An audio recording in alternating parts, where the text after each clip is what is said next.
Okay, let's try to, oh, sorry. Let me delete that. Okay. So let's move on to this other face of the building now, and let's play with that grid just a little bit. Okay. Let's go to the south elevation, and let's place a grid along the front of the building. Or what we could do is simply move in here, click there, and couldn't we go in here and go to curtain wall 01 and populate that with that grid? Now, is that the grid we want? Of course not. That's an awful lot of little squares, an awful lot of little places where we may not actually want to see that many squares. That's a little busy, right? I'm sure you'd agree. So what we can do, which is nice, we can go in here and we can change the spacing to something like 6, right? And maybe we can change this to 10. What would we get if we did that? We get some additional interesting spacing, right? So now that's a little more of an interesting spacing situation, right? And so as I go back to my 3D view, I can now see that I've got curtain wall, curtain grid, and I want to start maybe cutting an opening in this, right? So again, how would I do that? I have to click on the individual mullion, unpin it, delete it. I also want to select that grid and say add remove segments and delete that.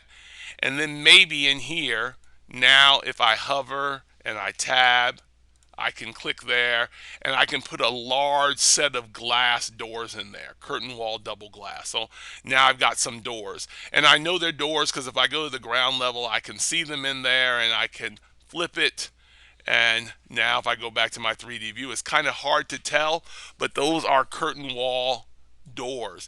And by changing my level of detail, right, if I change my level of detail to coarse, I'm not going to see the door handles. But if I change it from coarse to fine, then I'm going to see something like the door handles, okay?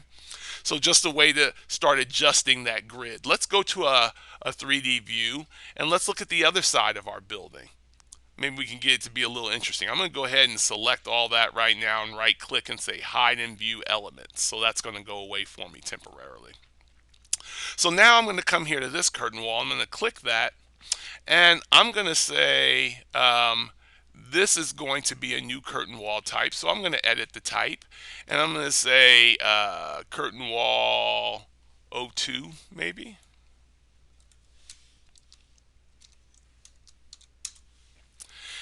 And I'm going to come into the interior type and I'm going to click on this and I'm going to say give me interior mullions that are circular, and let's make them all circular for that matter, okay?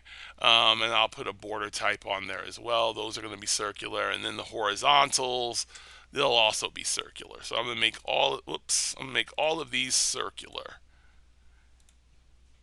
All right. Then I'm going to go down to and say, hey, I want my grid to be maybe an interesting, a fixed, maybe a maximum spacing this time of 5 foot in that direction and a maximum spacing of 5 foot in the other direction. And I'm going to hit OK. And on that side of the building, I've got a little grid. And you're like, well, yeah, it's okay, Joe, but I want to do something more interesting. What's really nice is that you see, anytime you select the curtain wall, you can configure the grid layout. Well, what do I mean by configuring the grid layout? Well, I'm going to click that, and I'm going to click here, right? And notice how very lightly I can see in here that I could adjust the grid layout, but I can also what? Set the angle. So I'm going to click here and I'm going to say make this 45 degrees. And now it's going to turn. And then I can come to the other one and say make this 45 degrees. And now that can turn. So I've kind of like got that basket weave sort of thing going on there on my side of the building. And what's nice now is I look at the glazing that I have here. I'm going to come in here and I'm going to tab, tab, tab, tab till I get the panel, and I'm going to say let's edit type, and this is glazed and it's glass. But what if I say duplicate, and I say glazed, but this time I'm going to go red or maybe pink, or I'm just going to say red. All right. And you're like, Joel, how am I going to make my glass turn colors? Well, I can go to this glass material, and as you remember, I can right click and I can say what? Duplicate. And I can go glass, red. And now I can come in and notice how I can adjust the color and go to something in the Pantone family that is some variation of red, maybe more pink, but I'm going to go and select this 199. Okay, I'm going to hit OK here. And notice how I can adjust the transparency of that panel here as well, right?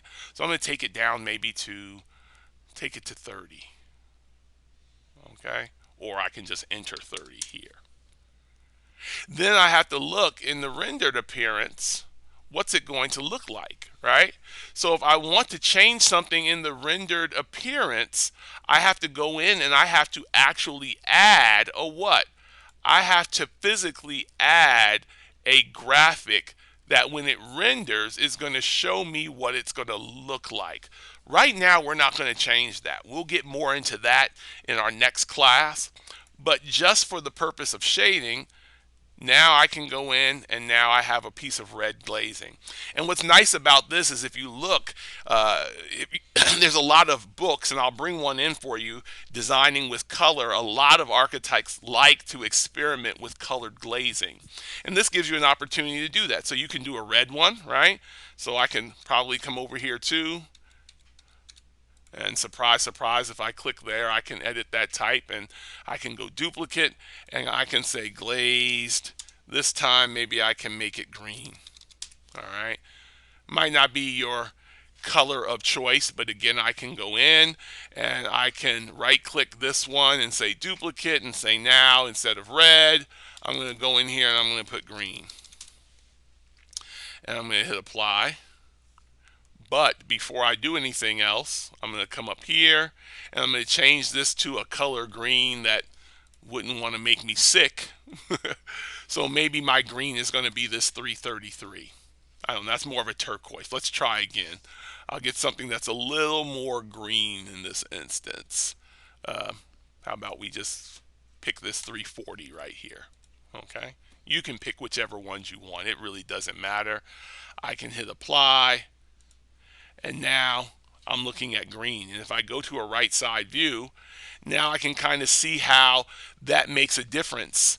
And what I can also do is say, well, what does the transparency change look like? So if I go in here and say I don't want this to be as transparent, I can go into the glazing and I can go here and I can say, let's pull this all the way to 100, right?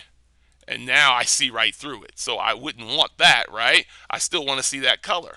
Let's go back, go into edit type, go into the green, and say this time we want to take so there's no transparency. And then I'm kind of on the other extreme where I can see through or not see through. And that's how glazing is created. And you have to specify that sort of thing for a project. So this is something that you're going to want to play with. And you might, before you get into Revit, experiment with a color palette that you like to get that look. So what I'd like you to do in this next opportunity you have, go in and change the parameters for the curtain wall on the front of the building and get a door in there. Maybe you get a series of doors in there. But also I do want you to go and experiment with the what? With the curtain pattern that's actually on the building. Change it. Maybe you want it 30-60. Maybe you want it 20-20. There's a lot of different ways you can go about it. 45-45 is just one easy way to do it. What's interesting though is if you go in and you select the wall and you click on this, what's nice is if I change this to maybe 20 and I change this one to 20, which is going to be a, let's try it again. You see kind of gives you a different look in there as to what your wall would look like. I kind of like the 45-45, and I think you'll like it too, especially when we start applying that to masses in the next few weeks when we start working with masses. So I'm going to go ahead and stop this video. That'll be the last one I do today. We're going to pick back up. We're going to learn how to start adjusting additional materials in there so that when we actually go in here and try and make it render or look realistic, you see nothing, what? It doesn't show the red or the green anymore. So we have to realize that if we come in here and we're using the shaded mode or we're using consistent colors, we will see it. But once we go to the realistic mode where we're about to start rendering, we won't see that. And we'd have to adjust that so when we actually did render, we'd still see that red and the green that we want to see. And we'll talk more about that on Monday when we pick back up in our class.